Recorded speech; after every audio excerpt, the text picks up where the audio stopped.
Foreign exchange is something that a lot of businesses don't think about. A lot of times they want to buy in US dollars because it's easier here. They say, my bank will take care of it, those kinds of things. And what is your opinion on that? Or what do you get? Or why do people contact you as a non-bank alternative for foreign exchange versus, say, the banks? Right. There's a couple of ways to think about that question. First is what I would say is that, myself and my colleagues, we were with banks. I've been at banks for years.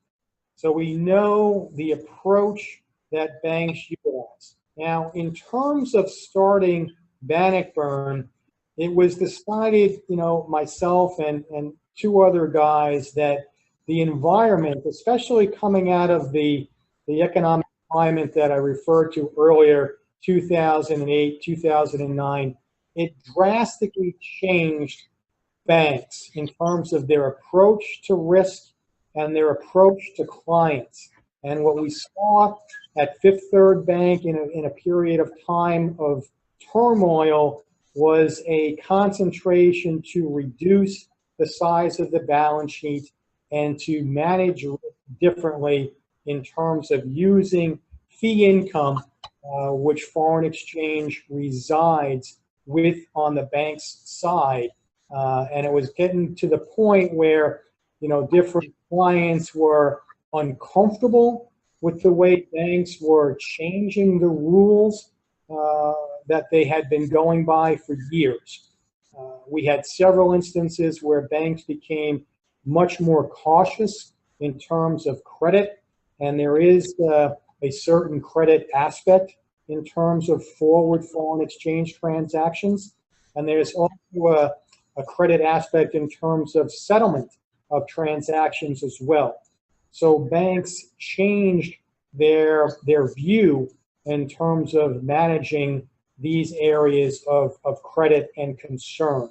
So what we found is the pricing that we were typically delivering to clients was drastically changed in the banking environment, where here at Bannockburn, we are much more able to tailor, our currency approaches and our pricing to be much more conducive to the clients and managing the client risks. So from, a pricing and credit perspective, we have an advantage versus the banking environment that we all had come from before. Now, the first part of your question, Kevin, was also one where oftentimes we get the idea that, U.S. companies want to do everything in U.S. dollars. They want to use dollars for their payable, and they also want to use dollars for their receivable.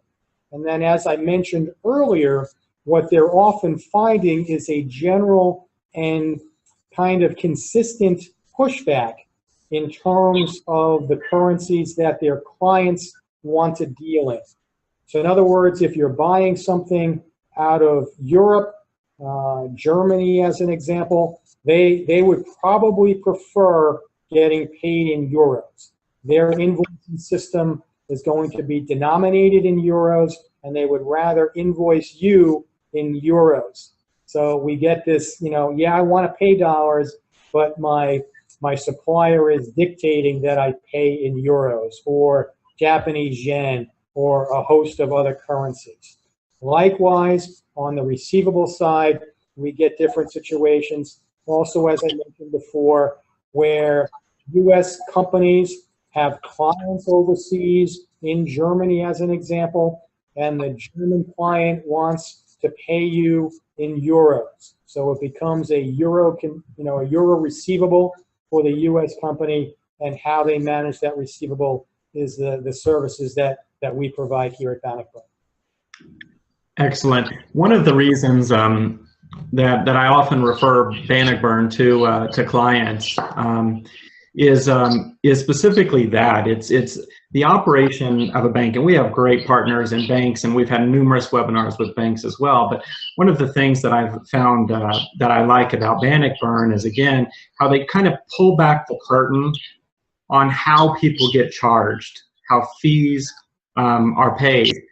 And when you're requesting in a transaction, say US dollars, that requires a conversion in a foreign bank. And every time the bank touches that, there's fees associated with it. Correct, Bob? That's correct. And what we like to think about, and I think this is the direction that you're going in, Kevin, is when we see a prospect as an example that has and needs foreign currency, we often will do some type of forensic analysis of the transactions that they've done or over a period of time, the rates that their bank has provided them.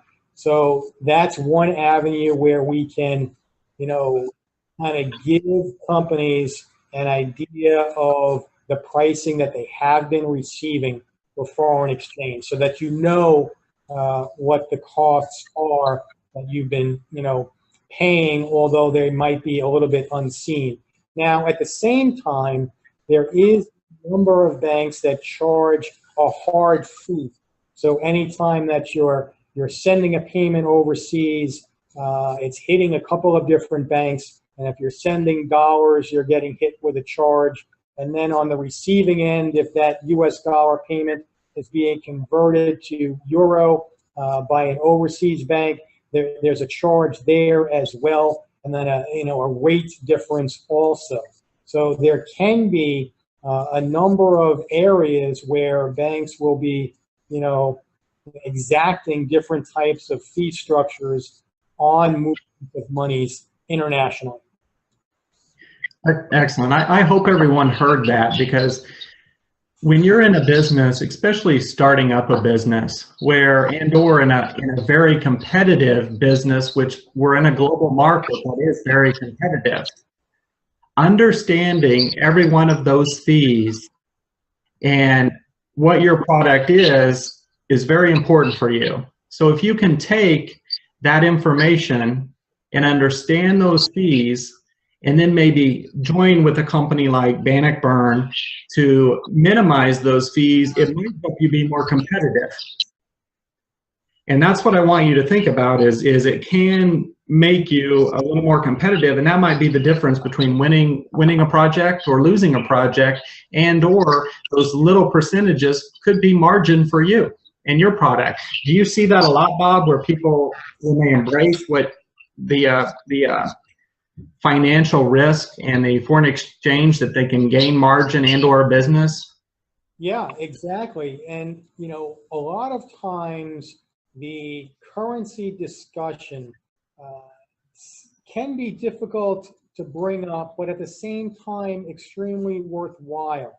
So to Kevin's point, what we find is that when we're talking to companies and, small, medium, and large, there is FX risks embedded in their businesses. Now, some companies are actively managing those risks now, where the analysis that I talked about before can indicate a savings.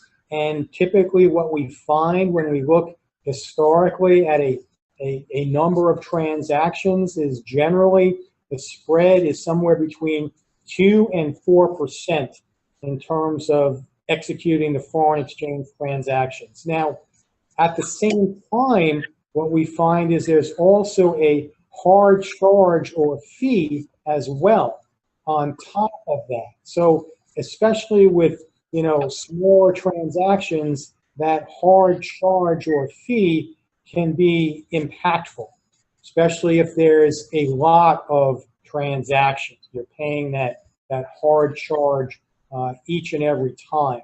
So what I would encourage is that for companies that you're working with that are doing businesses, obviously they're moving product globally, and you're right, Kevin, most often you might hear that exact comment, well, we just do everything, in US dollars.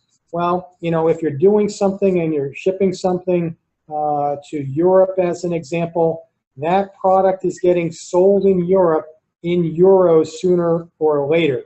And then you kind of get that argument or that charge on the other side in terms of the U.S. company's client, impacting their margin there. So it is a worthwhile discussion to have, and it certainly puts you in a position of advising and looking to aid companies in terms of managing their margin. And as I talked about earlier, managing the margin or managing the business risks is all about what companies are trying to achieve. Now, what's also interesting is that as we approach 2017, you often get this kind of analysis and planning that goes on. So from now here in September, through the end of the year, companies, be it large, medium, small, are all thinking about 2017 and how they can, grow their businesses, maintain their businesses, help their clients grow their businesses.